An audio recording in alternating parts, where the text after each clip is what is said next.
Абул Хайр хаан буцахад тэгээд Абул Хайр хаан хүчин судрангуут нь Жанбек Кэрэ гэж хоёр хаан Абул Хайр хаан дургуутсан хоёр хаан Монголстан нутагт нүүж орж ирсэн байхгүй.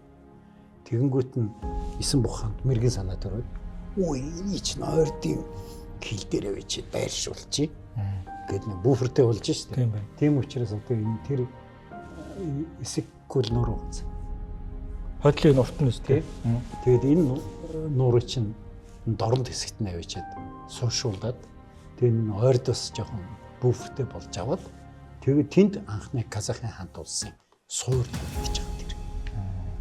Тэгээд энэ чинь нөгөө Узбекийн хааны ноёрхлоос гарцсан учраас Казах Узбек гэж тэр үед нэрхдэг чөлөөт Узбекүүд байсан байхгүй.